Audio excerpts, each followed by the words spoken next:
नमस्ते साथियों, कैसे हैं आप लोग। आशा करता हूं कि आप लोग ठीक तरह से होंगे और अपना अध्ययन ठीक तरह से कर रहे होंगे। भारतीय इतिहास की यात्रा का यह 74वां व्याख्यान है और इसके अंतर्गत हम कामागाटा मारू प्रकरण के बारे में अध्ययन करेंगे।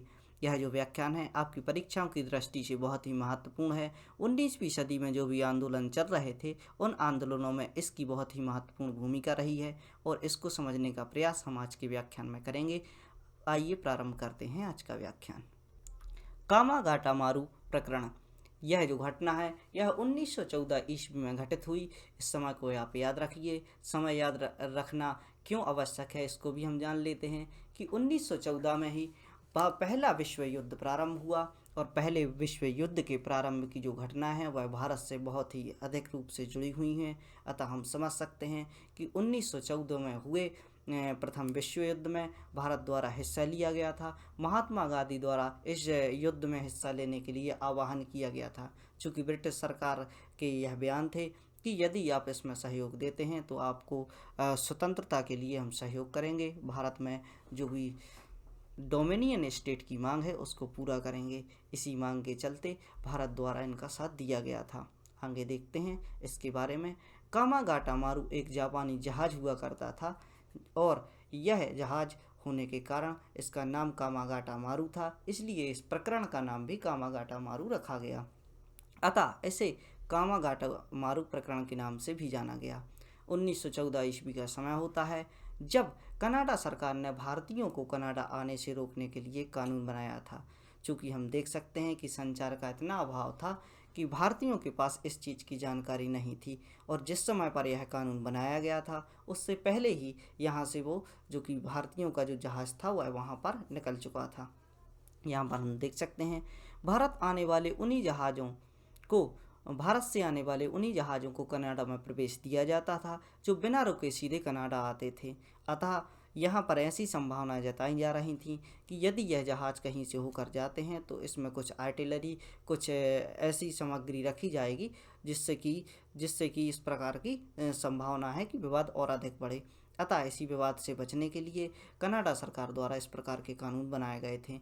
इस कानून में कुछ समय के लिए ढील दी गई थी। अतः हम देख सकते हैं कि यह जो कानून था वह लंबे समय से चला आ रहा था और जो कि 1913 ईस्वी का समय होता है। इस समय पर हम देखते हैं कि कुछ जो यहाँ से यात्री जाते हैं उन यात्रियों के द्वारा जो कनाडा की सरकार है उसे स्वीकार कर लिया जाता है और इस प्रकार की न्यूज़ मिलते ही भारत में ऐसी खबर फैल गई कि आप कनाडा जा सकते हैं, क्योंकि व्यापारिक दृष्टि से बहुत सही क्षेत्र था। यहाँ पर व्यापार करने के लिए, मजदूरी करने के लिए लोग जाया करते थे और हम देख सकते हैं कि इसी चक्कर में जो कि गुरुदीप सिंह हैं यह कुछ भारतीयों को तैयार करते हैं और इसको ले जाने का प्रयास करते हैं। अगली स्लाइड में हम देखते हैं इसके बारे में जानकारी।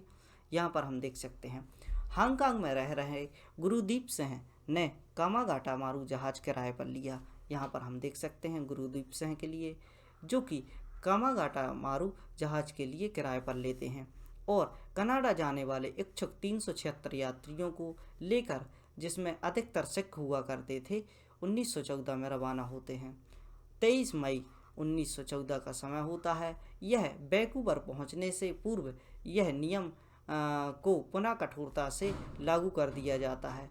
यानी हम देख सकते हैं कि जो वैंकूवर क्षेत्र हुआ करता है यहाँ पर पहुंचने से पहले ही जो नियम था कि कनाडा में किसी भी ऐसे जहाज़ का प्रवेश नहीं किया जाएगा जो कि कई अन्य क्षेत्रों से होकर आता हो। भारत से जो सीधे तौर पर जो भी जहाज़ आते थे उनके लिए स्वीकार्यता दी जाती थी और यहाँ पर हम देख सकते हैं कि वैंकूवर पहुँचने से पहले ही कामागाटा मारू जहाज़ के लिए यह प्रतिबंध लगा दिया जाता है। चूँकि हम देख सकते हैं कि यह प्रतिबंध लग चुका था और जिसके परिणाम स्वरूप इन यात्रियों को कनाडा उतरने नहीं दिया जाता। जब यह कनाडा के जो बंदरगाह है उस पर पहुंचते हैं तो जहाज़ से इन्हें उतरने नहीं दिया जाता। इन यात्रियों द्वारा इस बात का विरोध किया जाता है, चूँकि हमें जानकारी नहीं थी और हमें यह जानकारी थी कि यहाँ पर इस बात को लागू कर दिया गया है कि यात्रियों को यहाँ उतरना चाहिए। अतः वह प्रतिबंध लगने के कारण यहाँ पर यात्रियों का जो विरोध था वह निकल कर आता है। परंतु विश्व युद्ध प्रारंभ हो जाने के कारण पुनः भारत आने पर मजबूर होना पड़ा और ये इसी विवाद के चलते कुछ दिन जब वो रुकते हैं और यहीं पर प्रथम विश्व युद्ध की घटना प्रारंभ हो जाती है और इस घटना के चलते यात्रियों को पुनः भारत आना पड़ता है। हम देख सकते हैं कि जो भी आज के समय में हम देख सकते हैं कि जो भी मजदूर भारत फैक्ट्रियों में, बाहर फैक्ट्रियों में काम कर रहे थे, विदेशों में काम कर रहे थे, महामारी की स्थिति में उन्हें वापस लौटना पड़ा। यानी हम समझ सकते हैं कि उस समय इसी प्रकार की जो समस्या थी, प्रथम विश्व युद्ध होने के कारण पूरा जो विश्व था वह एक युद्ध मंच बन चुका था और इसके चलते जो भी भारतीय थे उनको अपनी जान बचाकर वापस लौटना पड़ा, जो कि अपनी रोजी रोटी के लिए गए थे। इन यात्रियों के द्वारा भूखे प्यासे बजबज बंदरगाह है जो कि कलकत्ता में मौजूद है, यह जब लौट के कनाडा से वापस आ जाते हैं तो हम देखते हैं कि बजबज बंदरगाह पर उतरने का प्रयास करते हैं और यहाँ पर पुलिस यात्रियों के मध्य 27 अक्टूबर 1924 को मुठभेड़ हो जाती है। यहाँ पर हम देखते हैं कि जब यह कलकत्ता के बंदरगाह पर उतरते हैं तो यहाँ पर जो पुलिस यात्री होते हैं उनके साथ इनकी 27 अक्टूबर 1914 को मुठभेड़ हो जाती है, जिसमें पुलिस की गोलियां चलाए जाने के परिणाम स्वरूप 18 यात्री मारे जाते हैं तथा 202 यात्रियों को बंदी बना लिया जाता है। इस घटना के परिणाम स्वरूप कनाडा में जातिगत भेदभाव की नीति तथा ब्रिटिश सरकार की उदासीनता ने देश व विदेश में राष्ट्रवादियों को जागृत किया। यहाँ पर हम दो बातें देख सकते हैं कि जब इस प्रकार का कृत्य इनके विरुद्ध किया जाता है, एक तो कनाडा में जाकर जब यह मजदूरी करने के लिए जाते हैं तो वहाँ से इनको अस्वीकार कर दिया जाता है और जब लौटकर बंगाल जो कि कलकत्ता क्षेत्र में बजबज बंदरगाह पर यह आते हैं तो इनका स्वागत गोलियों से किया जाता है तथा जो अंग्रेजी ब्रिटिश पुलिस के द्वारा इनकी मुठभेड़ होती है, उस मुठभेड़ में 18 यात्री मारे जाते हैं और 202 के लिए बंदी बना लिया जाता है।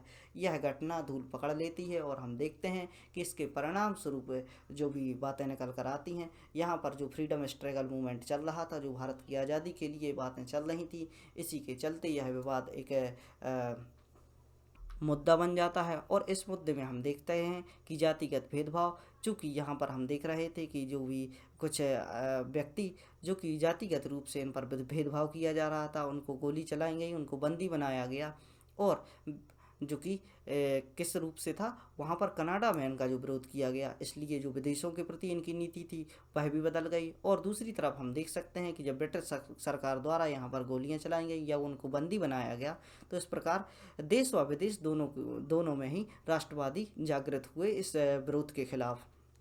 और हम देख सकते हैं इस घटना का गदर के क्रांतिकारियों ने खुलकर विरोध किया। जो गदर दल के क्रांतिकारी हुआ करते थे, उन क्रांतिकारियों के द्वारा इस घटना का विरोध किया गया। इस घटना की राष्ट्रीय एवं अंतर्राष्ट्रीय मंचों पर कटु आलोचना की गई। जो राष्ट्रीय व अंतर्राष्ट्रीय मंचों पर भारतीय जा रहे थे, भारतीय उनके सदस्य बने हुए थे, उन सदस्यों के द्वारा जो भी राष्ट्रीय एवं अंतर्राष्ट्रीय मंचों पर गए तो वहाँ पर इस जो विवाद थी, यह जो कामागाटार मारू विवाद था, इसकी आलोचना की गई। यहाँ पर हम पुलिस घेराबंदी को समझने का प्रयास करते हैं कि किस प्रकार पुलिस के द्वारा यहाँ पर जो विद्रोह था वह किया गया, इनके विरुद्ध जो शोषण थे वह किए गए।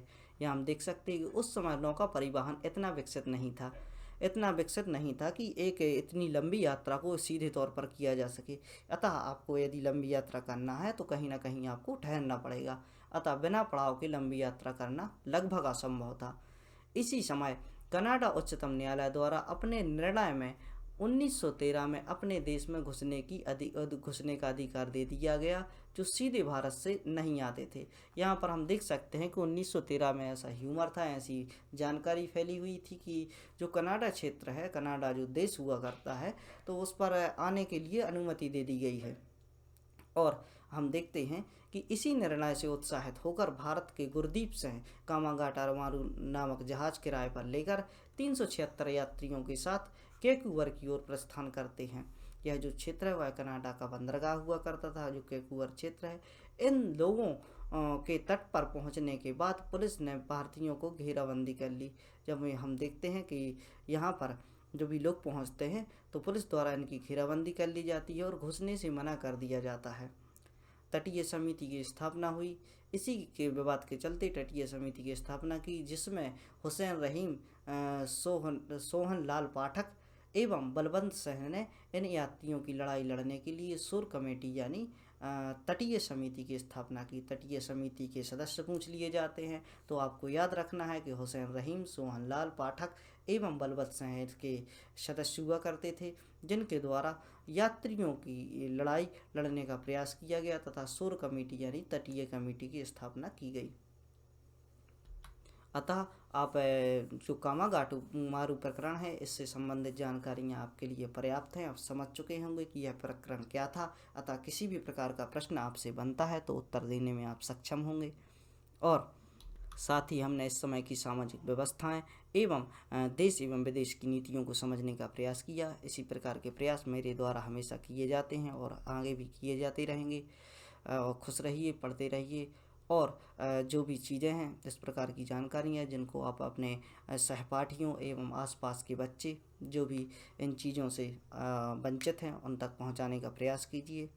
और मेरे द्वारा यह जो जानकारी है आप कहीं भी देखेंगे इस प्रकार की गुण रहस्य की बातें जो कि आमतौर पर आपको यूट्यूब पर फ्री प्रोवाइड नहीं की जाती हैं। और कई यूट्यूब ऐसे चैनल हैं जिनके द्वारा आपको उलझाने का प्रयास भी किया जाता है। आपको आगे की जानकारी दे देंगे, पीछे की जानकारी दे देंगे और बाकी जो जानकारियां हैं आपको सीक्वेंस में नहीं देंगे। यहाँ आप देख सकते हैं कि जितने भी लेक्चर हैं आपको सीक्वेंस वाइज प्रोवाइड किए जा रहे हैं। प्लेलिस्ट में जाकर आप 70 से भी ऊपर जो भी लेक्चर आ चुके हैं उनको पढ़ने का प्रयास कर सकते हैं। यह जो आपका है वह 74वें व्याख्यान है। इसी के साथ ही हमने वर्ल्ड अफेयर की एक सीरीज स्टार्ट की है। इसमें वर्ल्ड अफेयर से संबंधित आपको जो भी विवाद हैं उनके बारे में जानकारी उपलब्ध कराते जाएंगे। कुछ ही दिन में हम भारतीय संविधान, भारतीय राज्य व्यवस्था के बारे में भी लेक्चर लाने वाले हैं और जिसमें आपका स्वागत है। बहुत ही अच्छे तरीके से उसमें शामिल होइए और पढ़ने का प्रयास कीजिए। तो ठीक है, इसी बात के साथ आपसे विदा लेते हैं। पढ़ते रहिए, खुश रहिए। धन्यवाद। जय हिंद।